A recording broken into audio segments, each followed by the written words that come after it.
प्यारे बच्चों, सुप्रभात। माँ शारदे के चरणों में प्रणाम करते हुए आप सभी का आमंत्रण करता हूँ कि आप ध्यानपूर्वक मेरा वीडियो देखें। आज हम विचार कर रहे हैं कि बोर्ड एग्जामिनेशन में या होम एग्जामिनेशन में कैसे अच्छे मार्क्स लाएं। सबसे पहले अच्छे मार्क्स लाने के लिए हमारी वेल प्रिपरेशन रिक्वायर्ड है। हम अपना जो भी एलोटेड सिलेबस है उस पर फोकस करेंगे।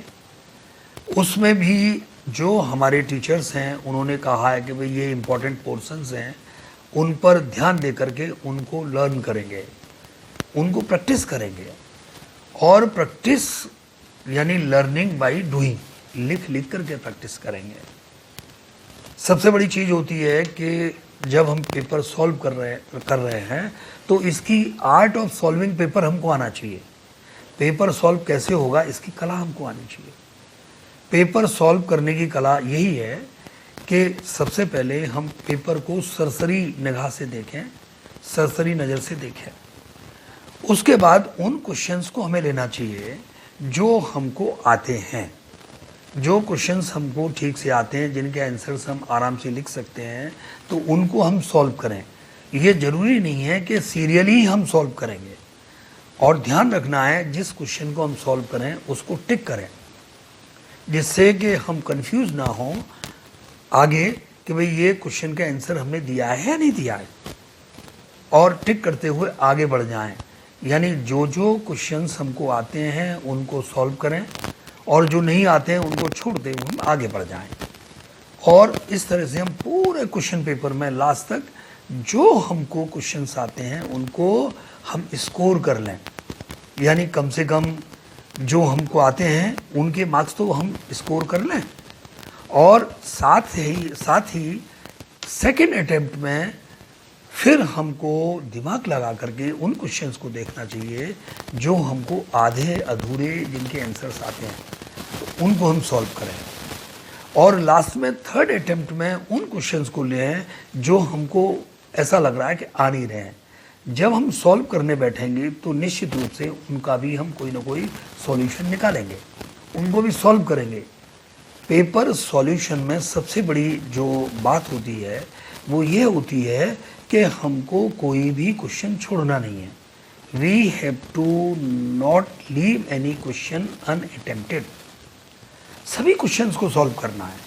जब हम सभी क्वेश्चंस को सॉल्व करेंगे इट मीन्स पूरा वेटेज हम लेंगे।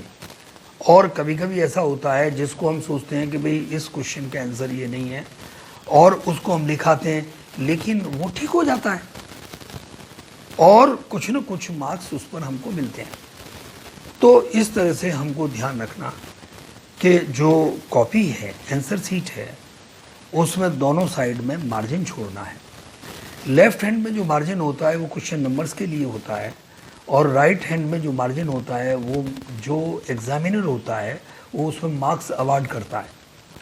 हर क्वेश्चन के बीच में लगभग 2 से 3 लाइन छोड़ना, माने क्वेश्चन मीन्स आंसर्स के बीच में 2 से 3 लाइन छोड़ना, जिससे हर चीज़ क्लियर हो जाए कि भाई ये आंसर यहाँ है, ये इस क्वेश्चन नंबर का आंसर है। कभी कभी ये करते हैं बच्चे कि लाइन नहीं छोड़ते और एक क्वेश्चन का आंसर दूसरे क्वेश्चन में फ्यूज हो जाता है, मर्ज हो जाता है, जुड़ जाता है। और क्वेश्चन भी ऐसा है जिसको हम रिकॉग्नाइज नहीं कर पा रहे हैं, तो क्योंकि वो लेफ्ट हैंड मार्जिन में लिखा हुआ है, तो एग्जामिनर जल्दी में जो 2 क्वेश्चंस के आंसर्स हैं उनको एक क्वेश्चन का ही आंसर मान करके चेक कर देता है। यानी क्वेश्चन पेपर सॉल्व करना भी एक कला है। सबसे बड़ी चीज़ होती है कि हम जब सॉल्व कर रहे हैं तो हमारा जो हैंड राइटिंग है वो बहुत फेयर होना चाहिए, बहुत अच्छा होना चाहिए।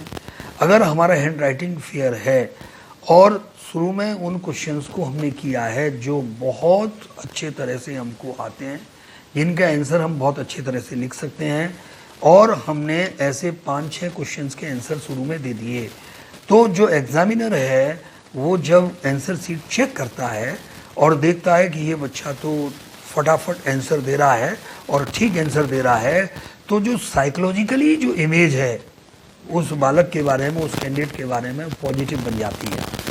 और पॉजिटिव बनते ही अब वो मार्क्स उन पर अवार्ड करता है, मार्क्स अवार्ड करता है तो अच्छे मार्क्स देता है, तो आगे भी वो अच्छे मार्क्स ही देता चला जाता है।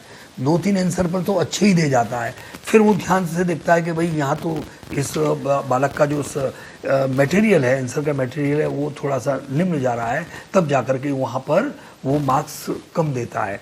लेकिन जिन पर वो मार्क्स अच्छे दे गया तो उनको वो डिडक्ट नहीं करेगा, उनमें लेस नहीं करेगा। तो हमारा ये कहना है, अच्छा एक बार जब क्वेश्चन पेपर पूरा हो जाता है तो लगभग 10 मिनट्स इसके लिए बचा के रखो कि पूरा क्वेश्चन पेपर हम जो आंसर सीट है उसमें गो थ्रू करेंगे, उसमें देखेंगे कि कोई क्वेश्चन का आंसर छूट तो नहीं गया, तो कहीं कोई मिस्टेक्स भी हमको लास्ट में पकड़ में आती हैं। हम सोचते हैं कि भाई हमसे कोई मिस्टेक नहीं हुई है, अगर हम रीचेक नहीं करेंगे, री रीडिंग नहीं करेंगे तो मिस्टेक पकड़ में नहीं आएगी। तो मेरा ये आपको एम्फेटिक एडवाइस है कि आप एक बार ज़रूर देखें, कोई क्वेश्चन छूटना नहीं चाहिए, कहाँ कहाँ मिस्टेक्स हैं उनको ठीक कर दीजिए और पूरा क्वेश्चन पेपर सेट करिए। इससे पहले अपने टीचर के माध्यम से आप वो टाइमिंग्स सेट कर लें, किस क्वेश्चन को कितना टाइमिंग्स देना है, और पूरे एक्चुअली क्वेश्चन पेपर के सॉल्यूशन के लिए ऑन पेपर टाइमिंग्स का प्लान सेट करें और तब क्वेश्चन पेपर सॉल्व करेंगे तो कोई कठिनाई परेशानी नहीं आएगी। और एक मन में सकारात्मकता रखते हुए, एक इस तरह का भाव रखते हुए कि मैं कमज़ोर बालक नहीं हूँ, मैं सब कुछ कर सकता हूँ, डिसहार्टेड ना हो, नर्वस ना हो, होपलेस ना हो, और आप सब कुछ कर सकते हैं। आप जैसे ही बच्चे होते हैं जो अच्छे मार्क्स लाते हैं, जो टॉप करते हैं, वो भी 5 तत्वों के बने हुए स्टूडेंट होते हैं, वो भी आपकी तरह किसी क्लास में पढ़ रहे होते हैं। तो मेरा आप सभी बच्चों को यही सुझाव है कि आप अच्छे व्यू रखते हुए और अच्छी तैयारी के साथ और अच्छे ढंग से क्वेश्चन पेपर को सॉल्व करेंगे तो बहुत अच्छे मार्क्स हम लाएंगे, ऐसा हमको ध्यान रखना है। इसी के साथ मैं अपना वक्तव्य समाप्त करता हूँ। बहुत बहुत धन्यवाद। Thank you very much.